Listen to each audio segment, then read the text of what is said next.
Today we will be starting Juz 27. I haven't really had a chance to prepare much, but I just want to give you just a brief flyby of the surahs that we will encounter, inshallah. So we will be finishing Surah Zariyat. It's a beautiful surah. Surah Zariyat, the very famous couple of ayat I will just mention in here, where Allah subhanahu wa ta'ala says, بَعْدَ أَعُوذُ بِاللَّهِ السَّمِيعِ الْعَلِيمِ مِنَ الشَّيْطَانِ الرَّجِيمِ وَذَكِّرْ فَإِنَّ الذِّكْرَى تَنْفَعُ الْمُؤْمِنِينَ. And then remind, because reminders are beneficial to those who believe. And then right after that, وَمَا خَلَقْتُ الْجِنَّ وَالْإِنسَ إِلَّا لِيَعْبُدُونَ. And Allah did not create the jinn kind or the mankind except to worship Him alone, except to show servitude to Him alone. So these are the famous ayat. Then we have Surah Tur. And basically Juz 27 is full of scenes of the details. These are early Makki surahs. The style of the surahs are going to be very unique, very special. Each surah has its own very punchy personality. And one of the reasons, or the main reason why this is, can anybody guess why that is? Makki surahs, punchy ayat, shorter ayat, very powerful, very eloquent, very deep. Why is that? It's because what was the currency, I guess you could say, at the time of Rasulullah sallallahu alaihi wasallam, at the time of Jahiliyyah, it was poetry. Whoever could do amazing poetry and can say things with the most eloquence, those are the ones that everybody wants to listen to. So Allah subhanahu wa ta'ala uses this amazing eloquent rhetoric to actually force the people who want to listen to the Quran. So this is why all of these early surahs, even the Juz Amma that we all recite, they have these punchy, short, powerful, extremely heart-penetrating, rhetorical ayat. So it's Juz 27 is also full of them. And there are scenes of a day of judgment. There are scenes of details of Jahannam. There's scenes of details inside of Jannah, the conversations that are happening inside of Jannah, inside of Jahannam. Then we run into Surah Al-Najm. Surah Al-Najm, the very famous passage here, when we'll quickly move on, is where Allah subhanahu wa ta'ala is describing Isra wal Mi'raj, the Mi'raj part, where Rasulullah sallallahu alayhi wa sallam is taken up, and the Ayat al-Kubra, the big, amazing, miraculous signs of Allah subhanahu wa ta'ala that He's shown. Then we have Surah Al-Qamar. Surah Al-Qamar, again, it is to combat poetry, and Rasulullah sallallahu alaihi wasallam, astaghfirullah, was accused of this rhyming scheme in the Quran doesn't make sense. This is poetry, it's not really poetry, it doesn't make sense. So Surah Al-Qamar came to actually combat that in its style. But Allah subhanahu wa ta'ala here talks about the splitting of the moon. Wallahu alam, it was the miracle where Rasulullah sallallahu alayhi wa sallam split the moon. Wallahu alam, if that is associated, it is a suspicion of the scholars. It also has this repeating phrase, وَلَقَدْ يَسَّرْنَا الْقُرْآنَ لِلذِّكْرِ فَهَلْ مِن مُدَّكِرٍ. And then Quran has been made easy to remember, to either remember or to remind. فَهَلْ مِن مُدَّكِرٍ. Then who is the one who is going to pay heed? Who is the one that's going to recall? And then the famous, everybody's favorite, Surah Al-Rahman is there, where the repeating ayat, the scheme continues. فَبِأَيِّ آلَاءِ رَبِّكُمَا تُكَذِّبَانِ. How many of the beautiful signs of Allah subhanahu wa ta'ala will you deny?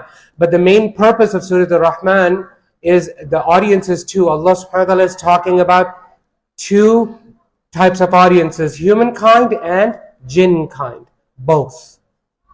Okay, so the whole surah is talking to both jinn kind and humankind. And the very special aspect of Surah Al-Rahman is, a lot of people don't know this, Allah subhanahu wa ta'ala is talking about the VIP Jannah and the economy Jannah.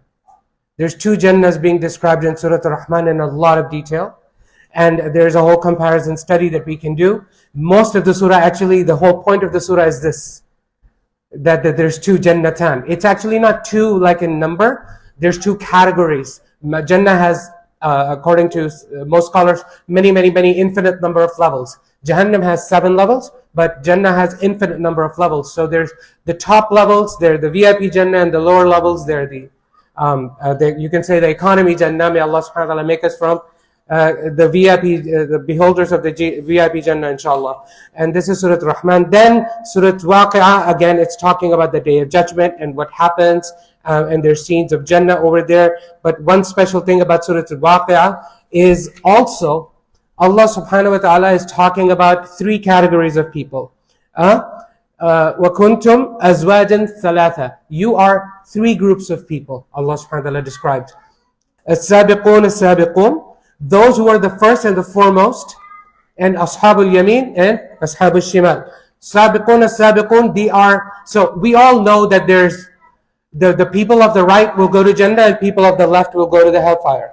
Here, we learn that on the Day of Judgment, there's going to be a third category.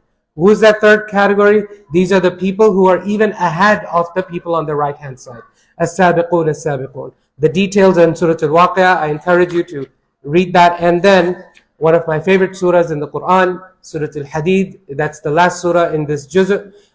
This surah, even though it's a Madani surah, in the series of Makki surahs, this is a Madani surah now. But it reads like a Makki surah, where Allah subhanahu wa ta'ala, why don't you believe? And Allah subhanahu wa ta'ala is asking the people to give charity and zakat, because that is needed, because there's starving Muslims, they're homeless Muslims over there, they're living with other people, the brotherhood, the muwakha that was done, as you all know, in Medina, they didn't have any money. There's battles that are happening, they don't have any money, so the Muslims are being encouraged to pay money. And Allah subhanahu wa ta'ala in Surah Al-Hadid combines Iman and paying sadaqah like this together, and very tightly. And then Allah subhanahu wa ta'ala says, you think it's your money? Look who I am. I own everything. I own everything. You think it's your money, it's your wallet? No, it's my money. I am just making you responsible for it. Now use it responsibly and pay charity. Then a very powerful scene in Surah Al-Hadid is where Allah subhanahu wa ta'ala speaks about on the Day of Judgment. يَوْمَ تَرَى الْمُؤْمِنِينَ وَالْمُؤْمِنَاتِ يَسْعَى نُورُهُمْ بَيْنَ أَيْدِيهِمْ وَبِأَيْمَانِهِمْ. The believers and believing men and women on the Day of Judgment are going to be walking and running with radiance coming out of them, light coming out of them, or from their hands or in front of them, okay? That light is guiding them to Jannah. So there are moments on the Day of Judgment, there are extremely dark moments, possibly when we are walking on the Sirat. May Allah subhanahu wa ta'ala make it easy for us, and may Allah subhanahu wa ta'ala give us light. And on that day, the hypocrites and the disbelievers, they're going to be like telling the Muslim, hey, can you please stop? Can you stop running? You have this light, I have no light. Can I take some of your light? naqtabis min noorikum. Can we take some of your light? And then the angels will come and create a barrier between the disbelievers and the hypocrites and the believers. It's like, no, you can't go anywhere. If you want light, go back, and you will find light. And it's a sarcastic comment, meaning go back, live on earth and earn the light over there, because that was the time for you to earn the light for the day of judgment. Now the believers, they earned the light, they have the light, you have no light. So go back and go get the light. And then at the end of the surah, Allah subhanahu wa ta'ala says to believers, Ya ayyuhalladhina amanu ittaqullah, have fear of Allah, wa aminu bi rasulihi, and believe in this messenger right here, Rasulullah sallallahu alaihi wasallam, speaking about iman and infaq at the same time, spending and belief. It's tied together, so that you will get a portion of a mercy of Allah. As if Allah subhanahu wa ta'ala has three portions of mercy. The first one was given to the Jews. And you can say the Jews were given the portion of mercy, you can say from Fajr to Dhuhr time. And from Dhuhr time, this is how scholars explain. There's a reason for that. We will talk about that later, inshallah. And from Dhuhr time to Asr time, that was the portion for the Christians. And now it's the turn of the Muslims from Asr time to Maghrib time. And that portion, Allah subhanahu wa ta'ala is saying, if you believe now, then you get all those portions. All those three portions are yours. In yours, and those of the Christians, and those of the Jews.